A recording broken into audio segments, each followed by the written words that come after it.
Good morning and welcome back at a day in our life. I really did forget which day it is that we are on the road, but today we have a special day because we are going from Marina Island towards Ipoh. We have stayed here for a while because it was very convenient to do day trips to Ipoh and the islands, but today is the very first time that we are going to do a day trip and you are coming with us. It is 8 a.m. in the morning. As you can see, the sun is going above the clouds.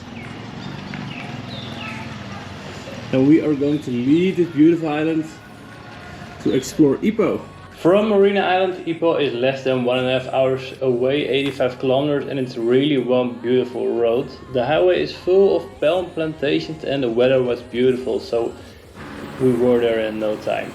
Before we started the trip, we really know that Ipoh was beautiful and the Perak Cave was absolutely a hidden gem, but we didn't know that it had so much more to offer than just a cave, and the entrance alone is already very beautiful.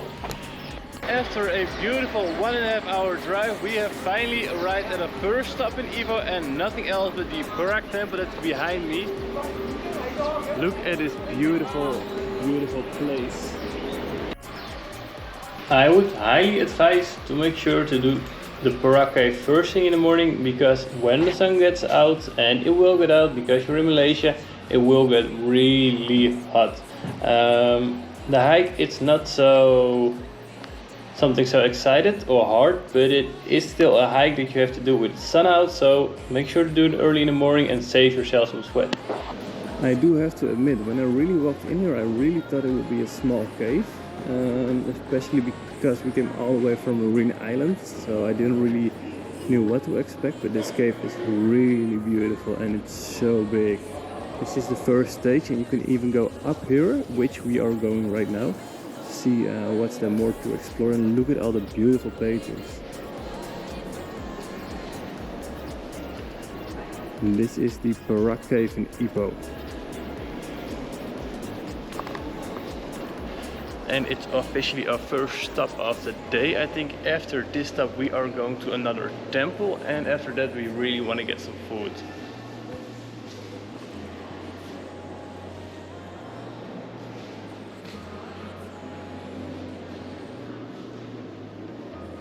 So if you go between 9 and 4 you can go up the stairs, and they call it climbing time. They did put up some warning, so I'm really curious how high or how big of a climb it will be. But how big could it be if you go in a cave and go climb in a cave, right? Because that's what I think. Make sure to like, subscribe and hit that thumbs up button. I'm so blown away in a really positive way about the Perak Cave. It's really beautiful. You can even go hike up the cave if you would like. Then you go into a jungle where they have another cave and you have this beautiful 360 view. Apparently, if you decide to walk all the way up the top, all the way up the mountain, you have this beautiful Pagoda temple here. And your effort will be rewarded because you have an amazing 360 view around Ipoh.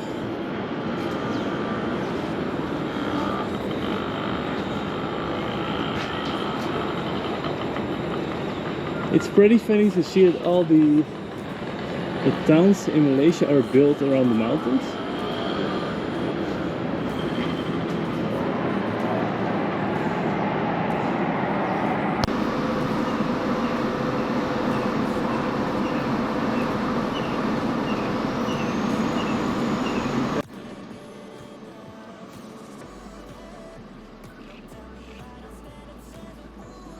For our next activity of the day, we are standing right in front of the Jiaoling lake, live from Ipoh.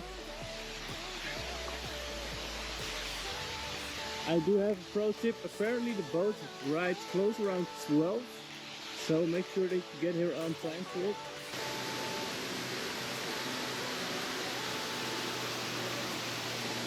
We just got our tickets and now we are ready for the boat. Apparently there is no limit time for the boat, so you can just come here and just enjoy. The ticket is only 3 RM, I think for locals even 1.5. I think you get a 20 to 30 minute boat ride on a beautiful lake.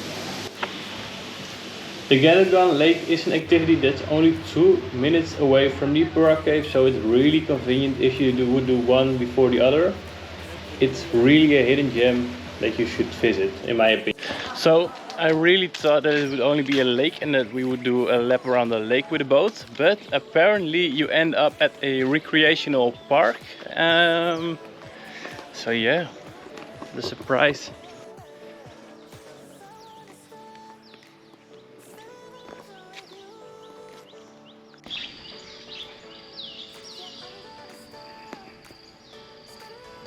This has to be one of the best places with nature and environment that we have seen in quite a while here in Malaysia. There are also so many monkeys around here that I'm a bit afraid that they're gonna bite us, and they have. The recreational park is a very nice place that you can visit just to escape the crowded city or just to chill and have a beautiful picnic. When we arrived there were not a lot of people, I think a handful of people. And it was just really nice. It was very calm, back into the nature between the beautiful monolithic rocks and the mountains. This is a place that you cannot swim in the lake because they have a lot of massive reptiles. And monkeys are chilling left and right. So if you want to see some cool animals, definitely go to this place. They have turtles, literally like 20-centimeter turtles we've seen, monkeys, lizard, like giant lizard, almost like mini crocodiles. Oh, there's going one over the road, but the other one is really a small one.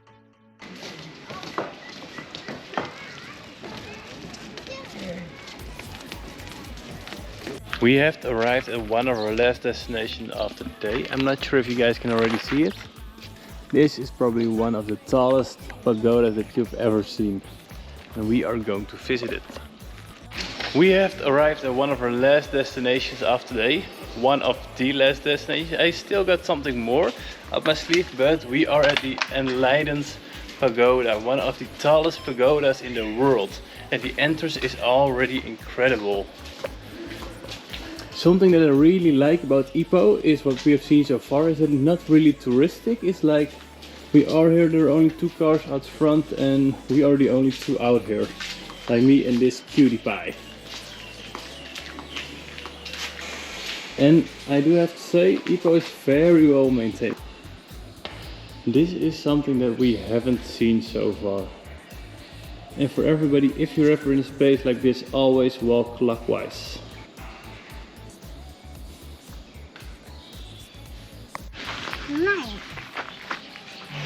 Not only is the Enlightened Heart Pagoda really beautiful to see on the outside, but it has a lot more to offer once you step inside.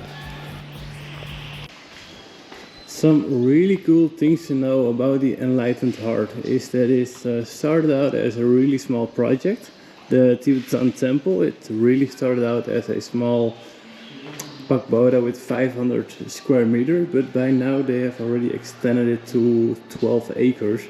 And they have successfully built this as one of the tallest pagodas also in the world, if I'm correct. Which is really impressive. Oh wow, that's so sick. What do you think of it? Whoa. That is incredible. This really feels like a movie or something. Never seen anything like it. This has to be one of the most beautiful things I have seen in a very long time. Watch this. Hey. First, the second most beautiful thing of today.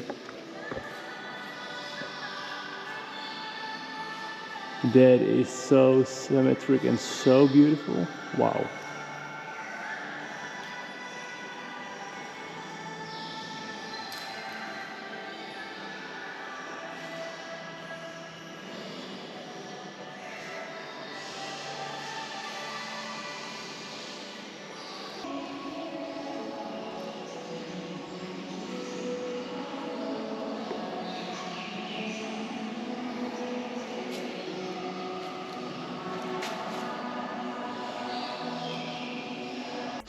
Look at how beautiful and peaceful this place is.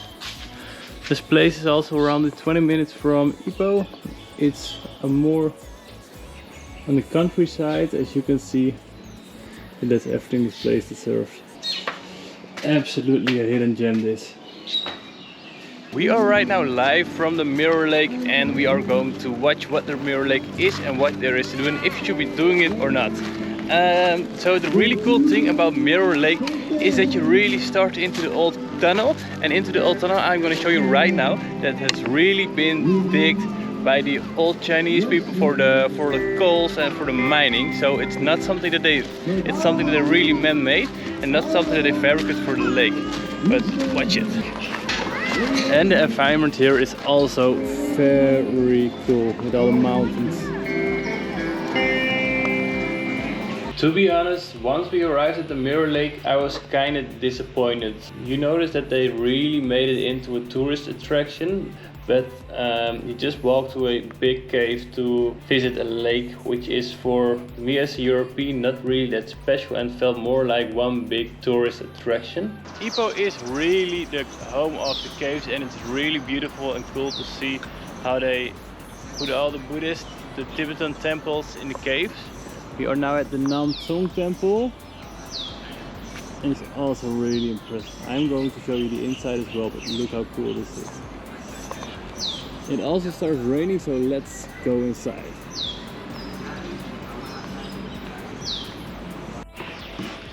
For us the most beautiful part was the outside of the cave, but the inside of the cave was also very nice and impressive. It's a big cave that they put up with a couple of beautiful statues and also with a couple of beautiful wall paintings. It's also really impressive just to see how they built this all in a cave.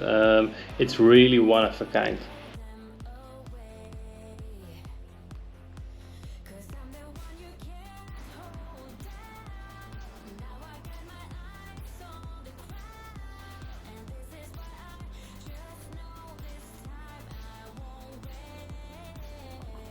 I do have to be honest, the inside was really impressive and cool, but I do like the outside more. We got the giant Buddha laying over there. And the beautiful temple that has been built into the cave. Really impressive how it's done. And to end our Ipoh vlog, we are going to have one of the famous white coffees that they tell us so much about in Malaysia. For us, a white coffee is normally just a cappuccino because you add milk to it, it gets white, and that's how you make cappuccino as well. But I'm curious if a white coffee is actually better, different, or just a normal coffee with some milk. This place is called Oldtown White Coffee, so how can it not be good if it's literally called white coffee? I mean, then you just got one job to do, right? We only want to get some coffee here, as I was telling you about the white coffee, but the food looks so good that I got myself a plate of dry noodles with chicken, barbecue chicken, fried wontons and something more. So we're also just gonna have dinner. Why not?